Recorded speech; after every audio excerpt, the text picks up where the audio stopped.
coaching is so fresh. It's so exciting. It's so dynamic. It's such a collaborative experience, client and coach. We're side by side. I'm not above you. I'm side by side. We're walking this journey together. I'm your guide. I'm your facilitator.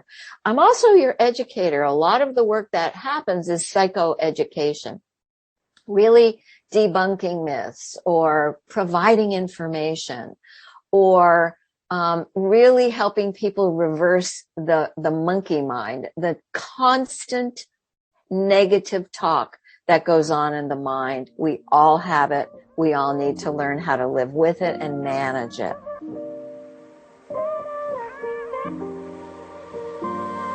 Welcome to Asking for a Friend, the podcast that covers all those topics you may want to know more about, but might feel a lot of shame in asking. I'm your host, Catriona Boffard, and I'm a clinical sexologist, psychotherapist, speaker, and sexuality researcher. This week's episode is sponsored by My Sexual Health, credible sexual health providers. mysexualhealth.co.za is an online destination where you can find or become a credible sexual health provider. Stay tuned to the end of this episode to learn more about how to become a credible sexual health provider and for a discount to the Sexology Training Club. My guest today is the inimitable Patti Britton. Dr. Patti is a clinical sexologist, sexuality educator, and is known as the mother of sex coaching with top-level credentials. As a well-respected world leader in sexology, she's an academic, author, popular speaker, trainer, and workshop leader, and hosts over 40 DVDs for couple sexual enhancement. She's a frequent guest on summits, television shows, documentaries, live talk, and news radio, podcasts and magazines such as Cosmopolitan, Men's Health, and Women's Health. And she has a private practice near Los Angeles and via Zoom globally.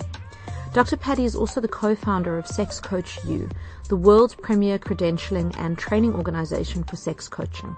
Having met Dr. Patti in Mexico in 2019, I was so thrilled to get her onto my podcast to chat to me further about what sex coaching actually is.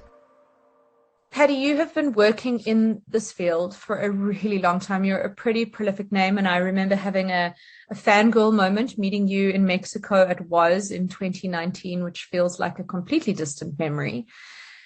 But one of the most, I guess, pertinent questions people ask me, and that I've often wondered with regards to you, was what drew you into this field and into this work? Well, it is a long story, and I'll do my best to make it as brief and targeted as possible. It's interesting what I'm kind of feeling to share with you and all of you who are listening is that it's in the DNA. It's hardwired. And I come from a family that was very sex positive. I also am a child of the hippie generation, the love child generation. I'm very out about my age and proud to be a senior. And so having turned 75 a few months ago, I evolved in an era where the free love generation ruled, and I had this incredible legacy with a matriarchy behind me who were all very empowered women, very sexy women, very open about their sexuality. I had a mother who was extremely liberal.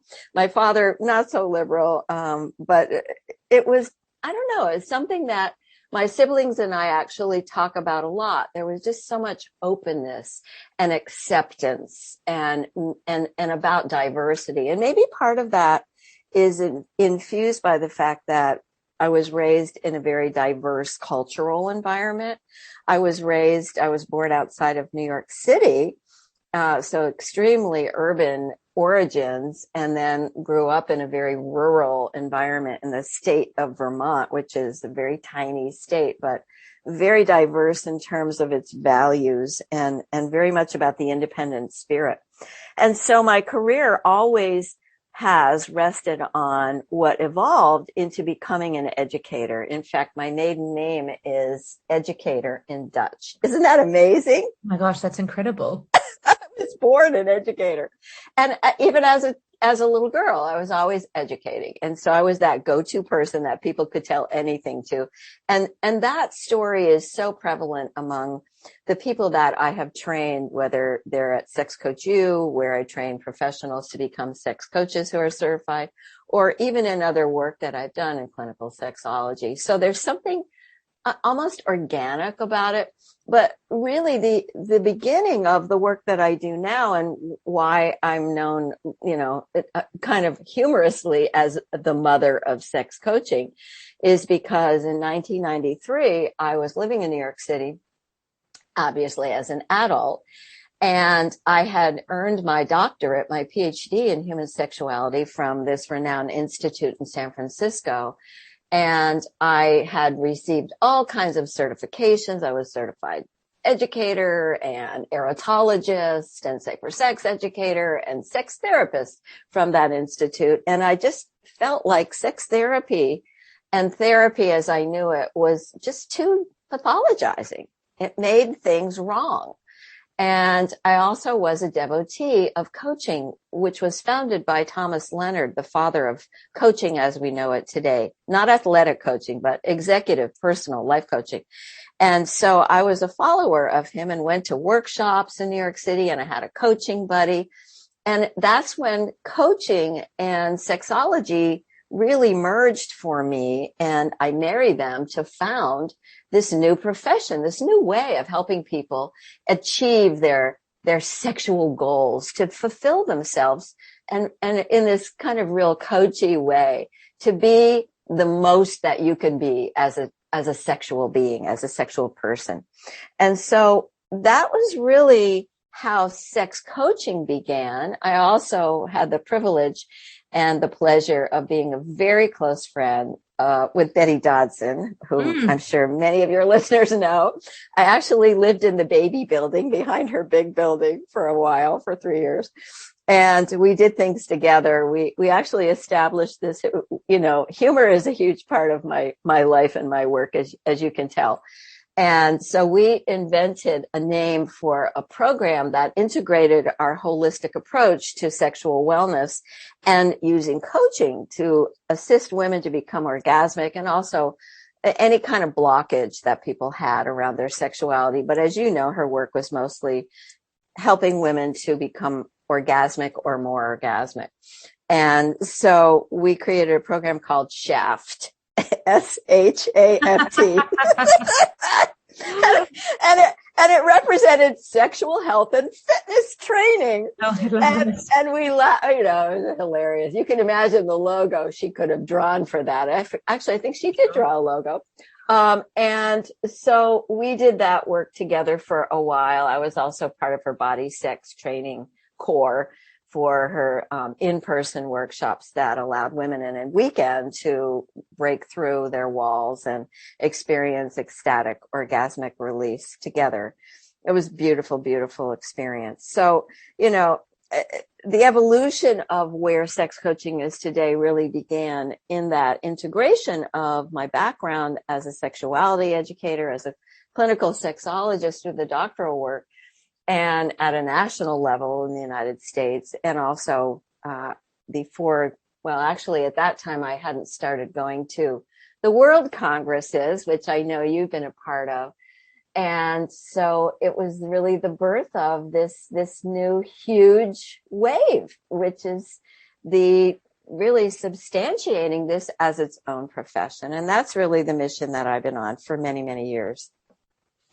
It's really fascinating to hear you talk about your own journey and the similarities between us, but also the differences. And having asked this question of a lot of my guests, you are, and some of my guests have been, the outliers in growing up in sex positive families. As you'll know, the majority of the people that we speak to, they don't grow up in that environment. And there's so much shame and there's so much anxiety, and there's never enough permission around pleasure and female sexuality in particular.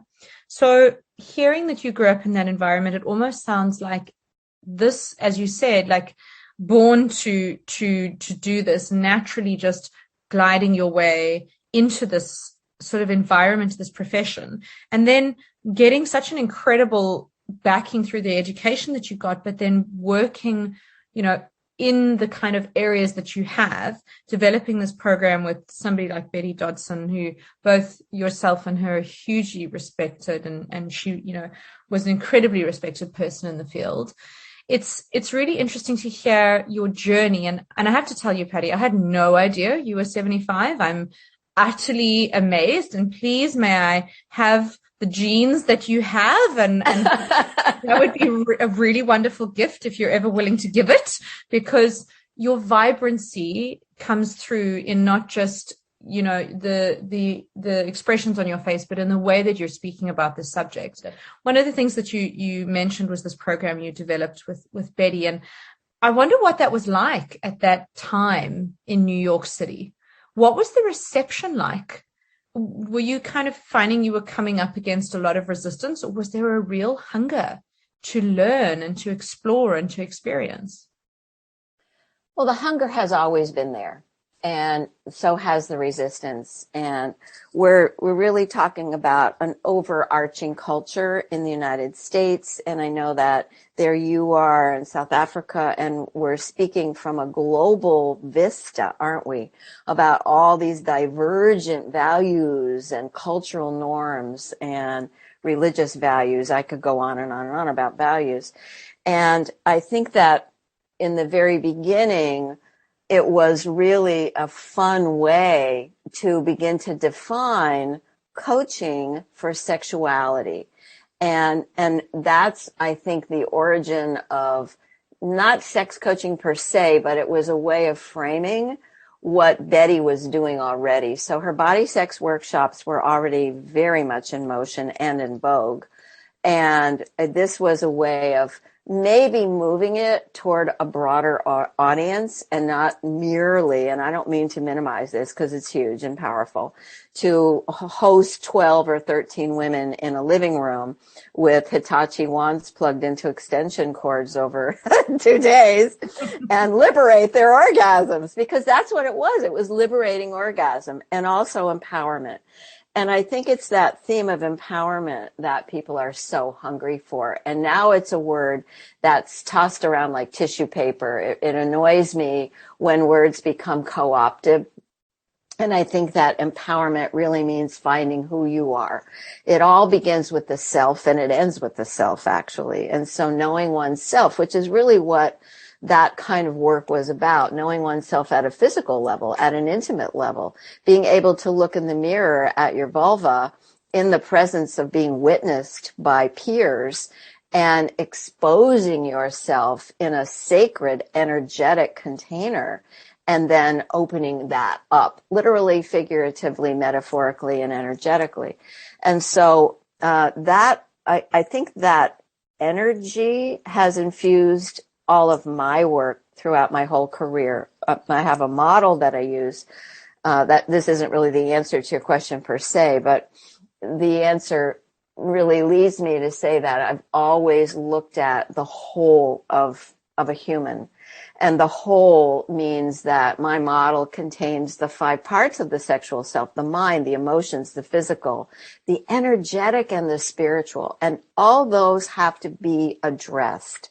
That's one of the distinctions, and that's maybe where Betty and I were quite different, is that I began to define that energy is so important in this sexuality healing process, and so is spirit. Not spirituality per se, certainly not religion, although in clearing people, because that's really what sex coaches do, we clear people's blockages with them. We give them pathways to do that clearing, and that's what healing is. Healing is like removing the obstacles, removing the blocks, so that you are in flow and you can become whole. WHOLE, whole. And so I think that starting with the body sex workshops, when Betty was doing those, which were really orgasm directed coaching, led to a broadening of the scope of this.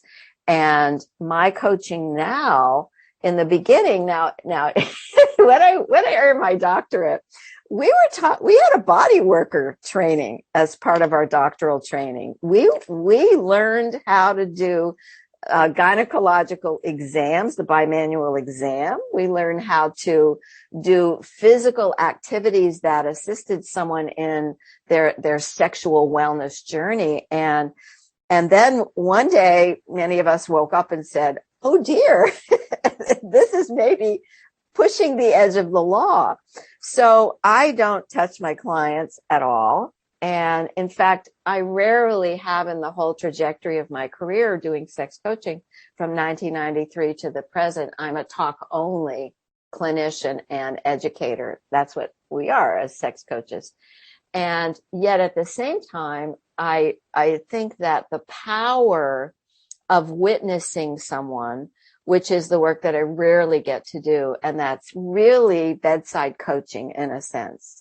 It's funny, I woke up this morning, it's morning here in Los Angeles, and I woke up this morning thinking about a client, one of my very first clients that I served in that very building, the baby building behind Betty's Mama building. And what an extraordinary experience that was over about a 2-year period, including designing and developing a weekend intensive for them as a couple with a videotaping camera, which preceded smartphones. Let me tell you, that was very elaborate equipment, and really coaching them to break through the barriers that they were experiencing in their sexual relating and assisting them to experience the joy and the pleasure and the connection and the freedom to share their sexuality together, their sexual expression and behaviors together. And I was thinking about how much I actually miss that, because we're all living on Zoom now. We're not in the room with the client. Most of my colleagues and friends who do therapy, even sex coaching, we're not in the room with people. We're sitting and looking at a computer image of them live. So the world is really shifted, and there's something so powerful about being present for someone and really holding that space I use the word very deliberately, in a very sacred way, honoring what is going on. And I often say to my couples that I work with, sex, if you're willing to put your mind around this, sex actually is a sacred thing. Doesn't mean you have to take on the value of making it sacred. I'm offering that as an invitation to you, I might say. But think about it. A human being is putting their body part inside another human being's body. That's really amazing if you think about what is sex and what is sexual behavior, especially if we think about sexual intercourse for heterosexuals. So I think I've gone way off on a tangent here answering your question, but you've inspired me to actually talk about the power of being in the room with people, as well as observing their sexual patterns and being an advocate and a coach and a teacher for them to really experience their full sexual potential. There's so much that you've just said. It doesn't matter that you've gone off on a tangent. There's so much you've said that I want to touch on, I want to feed back on.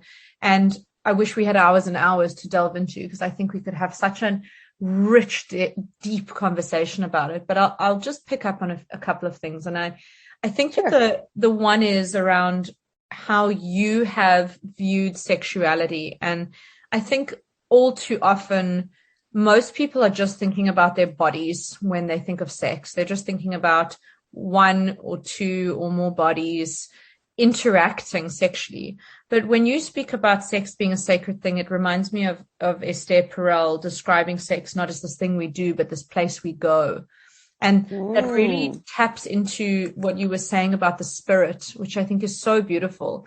It's so multifaceted, our sexuality. And I think when we limit our experience of sex to just something physical, and sometimes that's okay, it's okay if on occasion it's just a purely physical thing and that's it and you move on. But if that is all we ever do, when we limit our experience of sex to the physical, we're shutting ourselves off from, as you say, the whole and the most incredibly rewarding and fulfilling and satisfying experience. And that's when I get people contacting me, I guess, when they're coming up against physical resistance in the body, physical difficulties in the body and in the brain, and they're wanting to work their way through it. But there's often very much a view that it's not working, it needs to work. Can you help me get it working?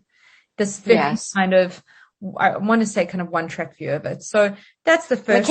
It's mechanical. And we, clinically, we have language for that. And for those of you who are listening, sometimes you hear this term transactional, right? Like, just put tab A in slot B because we want to release tension. And I think it's really about the meanings that we attribute to sex and how we define sex. And I'm sure you know the work of Gina Ogden, who passed away a couple of years ago, one of my very best friends, very sad. And like Betty, a pioneer, a groundbreaker. And what I remember about Women Who Love Sex, one of her most important books based on a survey she did, and her work with the 4-dimensional self, which is ironic because she and I developed our models at the same time without knowing each other, and they're almost mirror images of each other. And there was a woman who happens to be a sex educator and a friend of mine who lives in Los Angeles, Kim Ayers, who was the person in her study who she deemed to be the person who could experience a full body orgasm by thinking off. So thinking off, no touch, no genital stimulation, no anything, thinking just in the brain. And she prides herself on being able to still do that in her 60s. And so what is sex is really where I think we go with our clients and our students is let's define this, but you define it for you. Just as we're in an era right now where we're defining identity, we're defining sexual identity. Am I cisgendered? Am I trans? Am I non-binary? What is my alphabet? Am I LGBTQIAS+++? Betty had a model for gender orientation that actually included an S, GLBTQ. I think it was IAS. And the S was for solo sexual. That her experience, because she created these incredible salons for female masturbation experience, right? Mm-hmm. She saw solo sexuality as an orientation. And that's really profound if you think about that. And I think masturbation gets such a bad rap because so many people look at it as lesser than partner sex, or it's really pathologized. That's where a lot of toxic shame emanates from, is values around masturbatory play. And it is play. It's sex should be play. And that's another misnomer about sex. It shouldn't be work. We should be working on our sex life. We should be elevating it to sexual play, alone and or with a partner. I absolutely agree with you. And I think it's brilliant to add that in, because without it, you also pathologize being single, being on your own and being content being on your own and satisfying yourself sexually, which I think so many people, particularly over the last 2 years, have really felt. So I'm very pro including that as, I think that whatever your orientation, whatever your identity, you should have the choice. I wish this was a global experience that people could have, but to have the choice as well, to choose to be single and choose to have solo sex, and there'd be nothing wrong with that. It's not this thing that you're considered, as a woman in her late 30s to be on the shelf, which I think is a, really, really toxic narrative that is perpetuated. But Absolutely. I'm a voice for women in their 70s who are still vital and active and juicy and alive, sexually alive. Sex doesn't have to stop because we get older. It's such a crazy, crazy narrative, unfortunately, that sexual vitality needs to continue. It needs to be tapped into. So I love hearing you normalize that. Thank you for sharing that. Absolutely. And I do view sexual energy as life force energy. I do have a very active spiritual life. And I think that if we regard it in that way, then it makes sense. This is the key, the chi, the flow of our life force that is with us. And if you look at some of the science, certainly Mary Calderon, who founded SIECUS, the Sex Information Education Council of the U.S., which is now called Sex Ed for Social Change. I was the deputy director at SIECUS in the early 90s as I was finishing my doctorate, actually. And, she, the founder of that organization, was someone who did sexual science research. And she's, I believe, the one responsible for talking about pre-birth and that a fetus is actually sexual.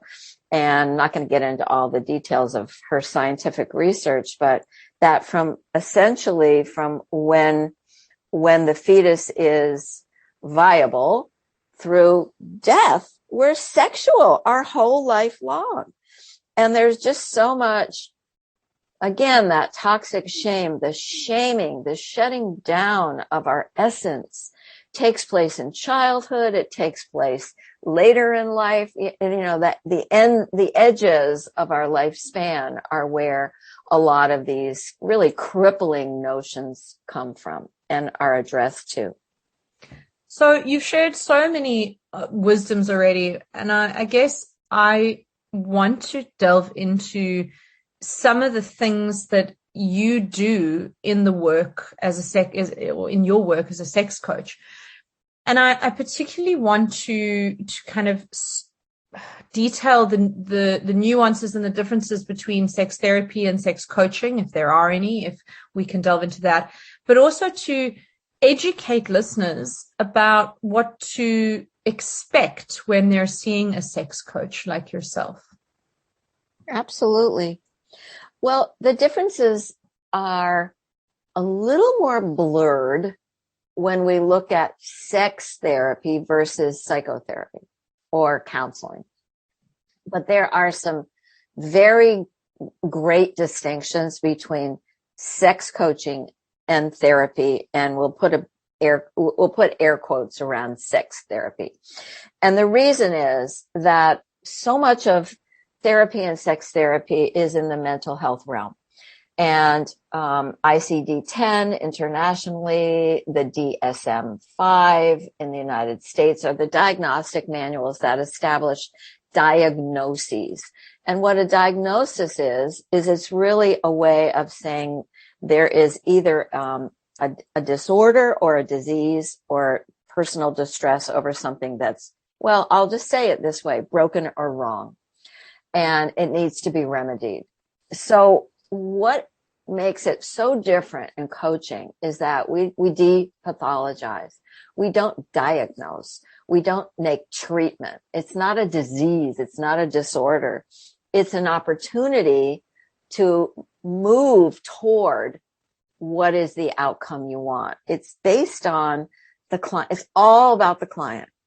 What does the client want? What do you want to achieve? What are your goals for being here today is what I might say. And then what are your overall goals for why are you here? And the other distinction that makes it so different, and this is a kind of a feeling tone about it, is that in coaching, we don't process emotions. I might have a client start crying in the middle of a talking session, and they might, be, oh, and I'll say, take your time. It's okay. And I hate when people do this. I don't grab a box of tissues and say, here, stop the crying. Because that's really what it means when you pull out a box of tissues to someone, by the way. Yep. Allow yourself to cry. Crying is important. Crying is healing. Crying is a cleansing, a biochemical cleansing. We need to cry, especially men need to cry. So I allow that to happen. And then I don't start in drilling down with the machinery that says, why? Why is a banned word in the work that I do.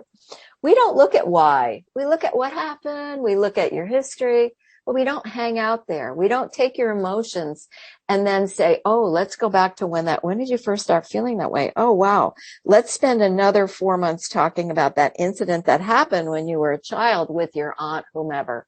No, we bring the client back to your goal. Why are you here?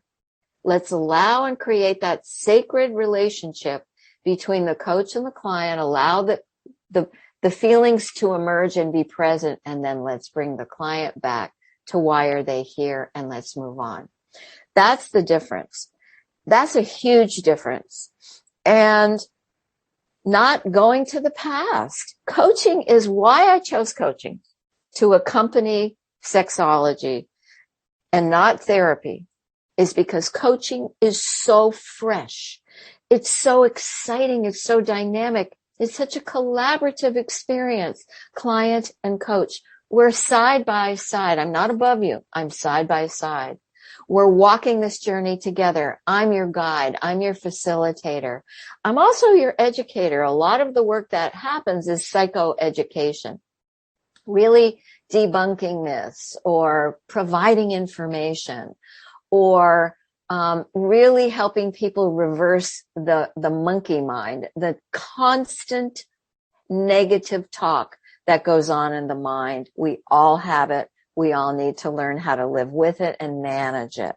So those three things of not diagnosing, not looking at emotions and processing them and drilling down to why did that happen? Why do you feel that way? Let's review all that, and not looking backwards. We look forwards. Coaching starts right here in the present and moves you toward the future. And I just think it's such a beautiful breath of fresh air in terms of the way we work with clients. And I love working in that way. And so do all of the people that I train to do that at Sex Coach U or in other trainings that I've offered in the past. Does that make sense? It makes total sense. I do think I want to caveat it and say, and I would love to hear your thoughts on this as well. But as somebody who, I'm a clinical sexologist and a psychotherapist, and obviously I offer my clients sex therapy. And I think that there are clients that need that exploration into the past. They need that, 4 months talking about that one incident or that one emotion that they're feeling and where they've felt that before, because it is so entrenched in them. And I guess I want to know from you, at what point do you say, okay, now I do think this needs to be transferred to a therapeutic, a clinical setting in terms of therapy? I just want to say, I do agree. I'm so glad you're asking. This is so important what you just said, because what I didn't say is that there is a huge, thick, black magic marker line between therapy and coaching. And the clients that a coach works with have to be, quote, coachable. What that means is they can't be deep in a depression. They can't be in a highly anxious state that is really eradicating their ability to make good decisions or move forward. And one of the pet peeves that I have is that a lot of people have jumped on the bandwagon of being trauma experts. I believe that trauma expertise is in the realm of mental health care. That's what therapy is for. I can't work with clients who haven't been processed by their therapist. In fact, 100% of all of my clients, which is a very small number because I run a really complicated organization known as Sex Coach U, but the clients that I work with, 100% of them are referred by their therapist. And some of them are referred by sex therapists. Now, I enjoy very complex cases. And often when someone who is trained and, like your amazing training will reach that end of the road and go, I don't know what to do with this person, they'll send them to me. It doesn't mean I'm 100% effective, but I usually do get some movement toward their goals and toward their wellness. It's about wellness and sexual health. But I think being coachable is the essence of who it is that we can walk down the road together with.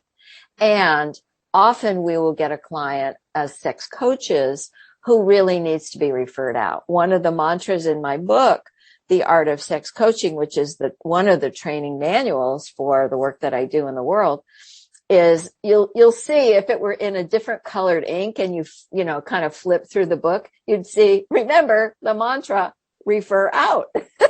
And that may be, I might get somebody who is a female experiencing vaginismus, for example, or dyspareunia, sexual pain disorders. I might say, you need to go see this specialist. So I'll refer to a pelvic floor specialist or a sexual physiotherapist.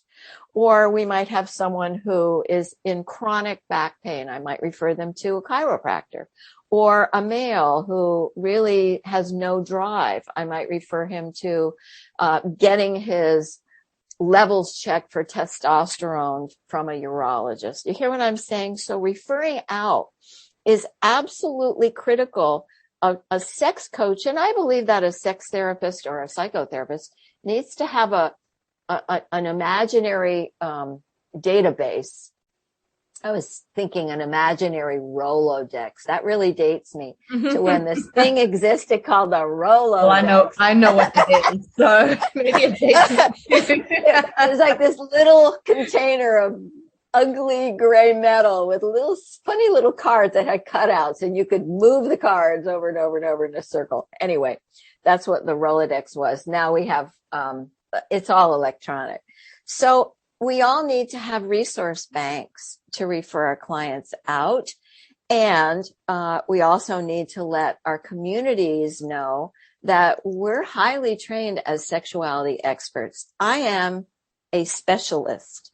And that's why a psychotherapist might hit a wall. And most psychotherapists in the United States have little, if any, training in sexology. You're a very fortunate person, and everyone who can reach you is so fortunate that you have all this amazing background and you really can serve their needs. Very, very few psychotherapists are able to serve the actual sexuality related needs of their clients. And what actually is something that troubles me greatly is when I know that there are people, and I used to be a professor at a very esteemed graduate institute training psychotherapists. I know that there are people who get their licensure as psychotherapists. They start working with couples and they have no background in sexuality. They don't know what questions to ask. They don't know what remedies or behaviors or activities or assignments to give that person or that couple.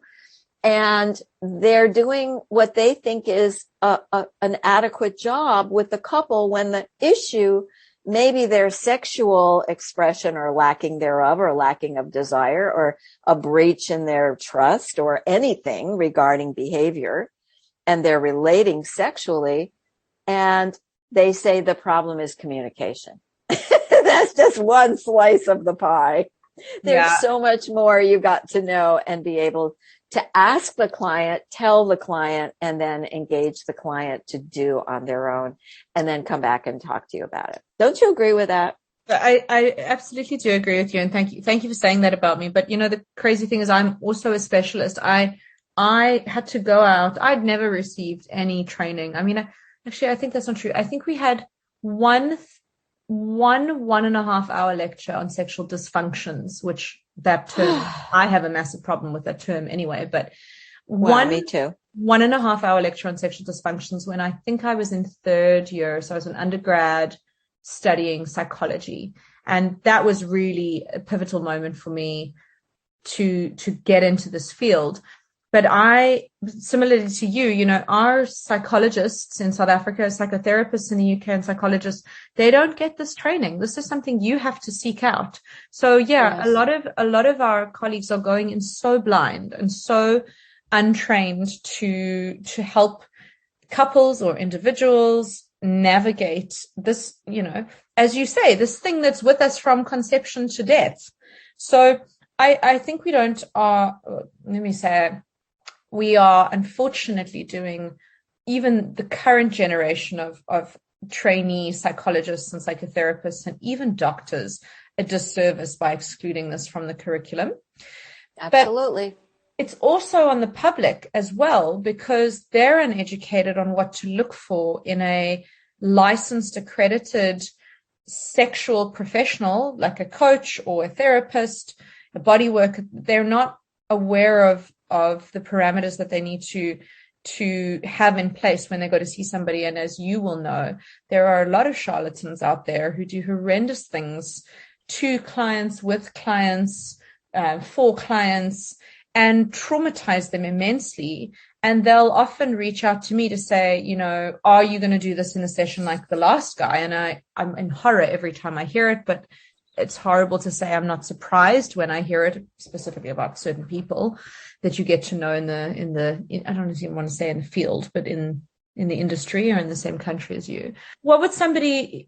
How should somebody who's looking to see a sex coach, if they, you know, you've so beautifully and clearly defined now the difference between a sex coach and a sex therapist, and we serve each other, and we need to know when we're outside of our scope of practice, both of us, that's across the board. So how does somebody know what to look for in a sex coach, and how to find somebody suitable and appropriate who has the right licensing and the right accreditation and so on?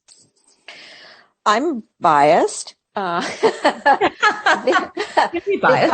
I've been in this profession as a clinical sexologist over 40 years, and I am a pioneer and a leader in the world, and I know what people need to know and be able to do ethically as a professional, as a clinician, as a person who can call themselves a sex coach. And that's why I started sexcoachu.com. I wanted people to be properly, thoroughly, comprehensively, ethically trained and prepared. I have this little metaphoric way that I describe what I'm against, because I just sort of said what I'm for, which is you need the proper training and you need somebody who is certified in the appropriate credentials to help you if that's something that you need. If you have a sexual roadblock, a blockage in your thinking, in your feeling, emotionally, in your physical behavior, in your relationship with yourself in the mirror. This is such a huge part of sexual shame and self-loathing and shutdown, is our relationship with our body image, and then with your sexual energy or your eroticism or your spirit. I think spirit, I call it the little blue flame. It's not up above. It's somewhere deep inside your, probably energetically, your abdomen. And it's really like the pilot light for the stove. And that little blue flame is always there, but sometimes the little blue flame gets teeny, teeny, teeny, teeny. And my role becomes to help you reignite that or ignite that if it's gone out. Sometimes you don't even know you have it. So that's part of what coaches are, through the training that I offer anyway, and the MEBS model, are able to do. But what I'm against is what I call the Humpty Dumpty effect. Sex is deep and complicated. And when we crack open a person to work on that deep part and essence of self, I don't want someone committing the crime of the children's nursery rhyme, Humpty Dumpty. Cracking open Humpty Dumpty. Humpty Dumpty had a great fall. He sat on a wall, he had a great fall, and all the king's horses and all the king's men couldn't put Humpty together again. And there's an image of this egg being this person that's like a huge chicken's egg or goose egg sitting on a brick wall and then falling, and the egg spills out. That's unethical, unprofessional, harmful behavior for a human being who is willing to be cracked open to their core. And our role as sex coaches, as clinicians, as however we define ourselves, is never to commit the Humpty Dumpty effect, but to assist that client to put themselves back together again. Notice I didn't say for me to put you back together again. I said to facilitate you to put yourself back together again, because only you can heal yourself, everybody who's out there listening. We're not fixers. We're facilitators. We're guides. And we create the ability for you to heal yourself. That's what it's really all about. And that means you got to do the home assignments. That means you got to shift your thinking. That means you have to listen to us and take it in and really use it. Because I have clients who've been with me many, many sessions, and it's like, I'm not changing. You're not doing the work. And again, work versus play, sexual expression, that really works, with air quotes around that, is sexual play. But there is work to be done to get to that level of being able to be in sexual play. It's actually, it's a space, as you mentioned, Esther Perel's way that she talks about it, a place we go. It's a space. It's an energetic space that we occupy. So, I know that you also, you were asking about you didn't actually ask it right now, but I know you were curious about what are the most common things that are going on in the world today regarding who would need a sex coach.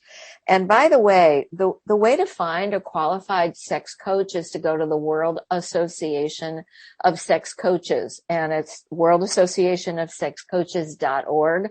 That's the sister organization that I co-founded in the very beginning, that has a world directory of qualified, competent, ethically trained sexologists who are sex coaches and allied professionals that work with us. So that's one way. Also, I can be reached and make referrals. I only take a very small number of clients, and most of them are referred, as I said, by their psychotherapist or their counselor who reached the end of the line with them and go, I don't know what to do with this client. Patty can fix them, which of course is not really how it works. So I just think it's important to talk about what are the most common issues that come up. And, it's interesting because we're living there are two trends that I want to talk about. And is that okay with you?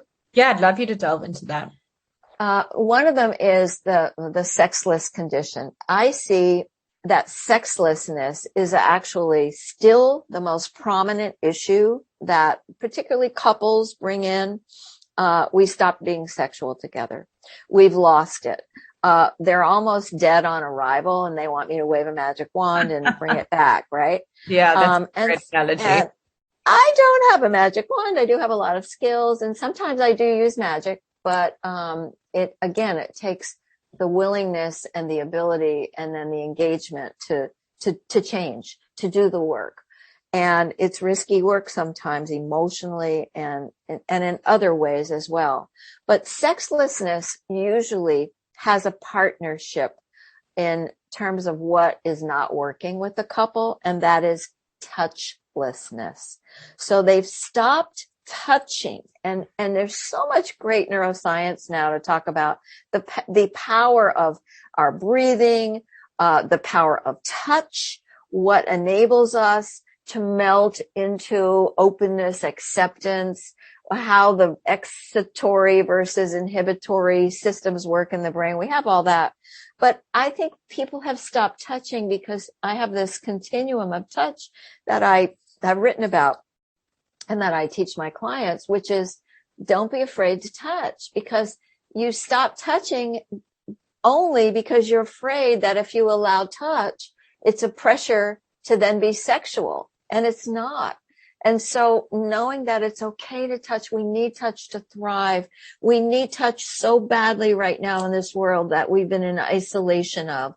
We need touch so badly in this world that is so at threat as we're talking right now today. There is a war, a world war taking place. There is another war taking place with a pandemic and the economy of the world. There's so much pain and suffering in the world. We need nurturing, connective touch as human beings. And the other point that I want to make before we go is that I want to become a strident voice in this world in my next phase. I was going to say, hang on, but you already are. So well, I'm getting louder, which is I really want to speak against the demonization of men. I don't think that men know how to be heterosexual men relating erotically and or sexually to women. I agree. Okay. And we have to stop this. I'm absolutely for the Me Too movement. I'm absolutely for stopping abusive, exploitive behavior. However, men are so confused. And if we are, as women, heterosexually identifying ourselves and we want to be with men, we must learn how to build bridges, not cast them aside to their islands of shame and punishment. And that's a really important message I hope I'm sending out to all of you who are listening. Such a crucial message, Patti. So, so, so important. And as you say, I think we are at war. And actually, no, I don't think we are. We are at war right now. And as you said, we're at war in so many places and spaces, whether that's the intimate space or that is the intercontinental space. And it's really creating so much tension and so much in the sense of lack of safety. And you're absolutely right. We need connection. And I see it time and time again where touch becomes an unsafe thing because touch means sex. And so we just stop touching because sex is unsafe and feels anxiety provoking. So much of what you've just shared there around what you're seeing in sex in general these days, I think will resonate with so many people. I'm going to take a little jump back for kind of the final part of our conversation. You had mentioned your sex coach, and I've been very fortunate to actually do some training with you, which was the sexual attitude readjustment seminar. It was the second time I've done a SAR training. And for any healthcare provider listening, if you want to assist people in the realm of sexuality, I don't believe you can fully do that until you've done this training, because of how this helps you to understand, reflect on, and grow in the way you experience within your own psyche, within your own mind, sex and sexuality. So I would love for us to just finish off this conversation in talking about your journey with Sex Coach U and what's next for you. Well, as you know, I am also known as a mother of the SAR. Wow. And I wrote the book. You did, and it's a great book. I've read it. It's fantastic. Thank you. It's for all of you listening, it's a training manual for how to design and lead a SAR. However, it's also a pretty juicy book about what happens at a SAR, isn't it? It is pretty good. Yeah, it's very insightful. It was so much fun to write it. Anyway, I wrote it with my late partner, Dr. Robert Dunlap. We together led over 50 SAR events around the world.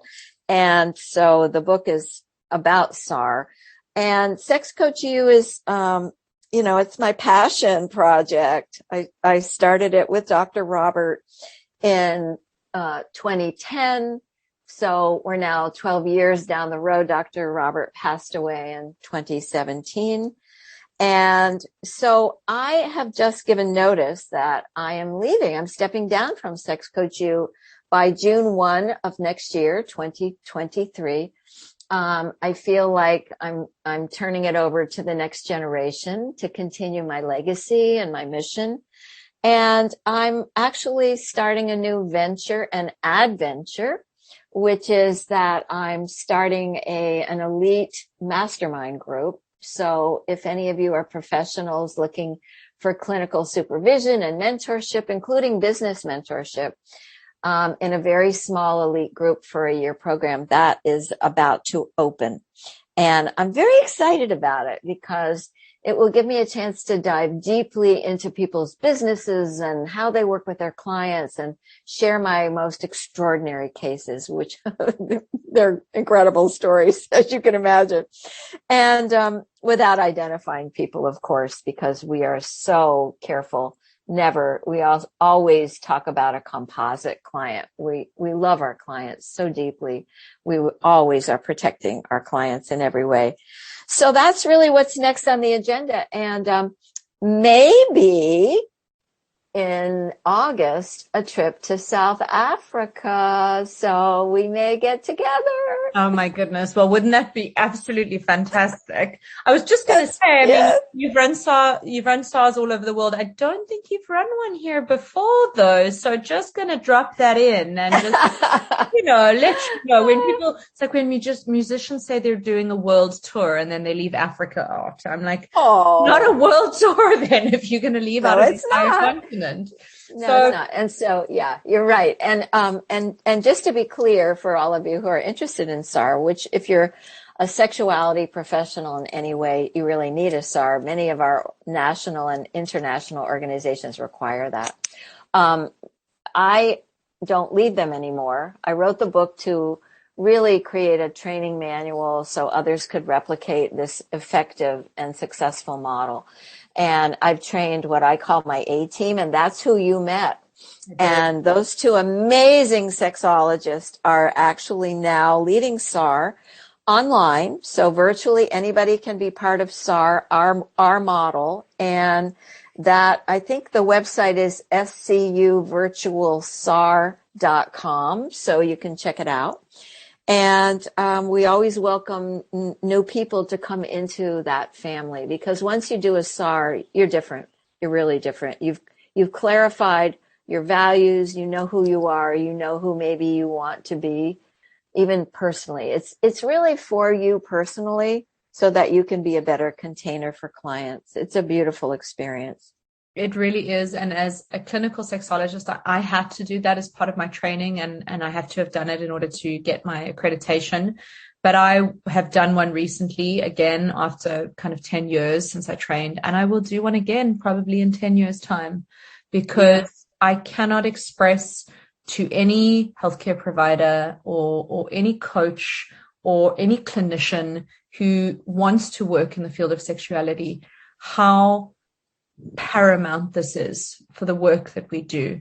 And I'm so grateful, Patti, that you put this together, that you have a book, a manual, which I actually gifted to Elna Rudolph once. I can't remember it. I think it was her birthday, and I gave her your book, and she just she sent me a WhatsApp message, and she was like, "You just get me, don't you?"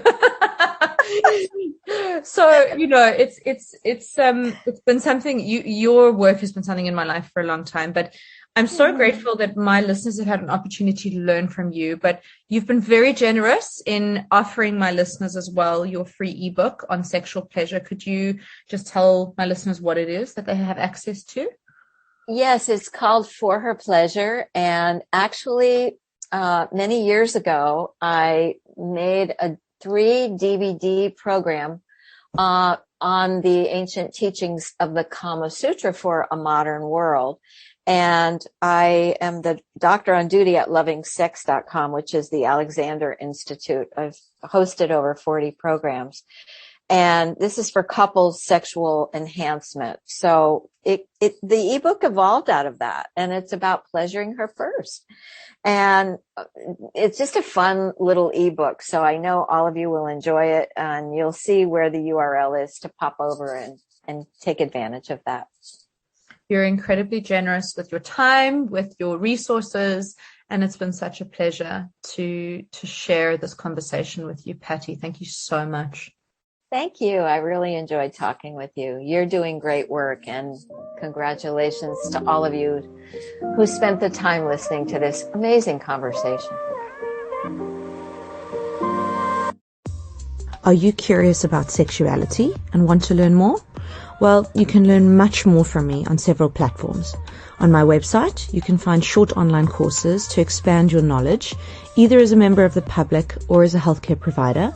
And if you want a comprehensive sex education that you really should have had but likely never got, then check out my 3-hour class on mymastery.tv, where you can buy my single class for as little as 145 Rand or $13.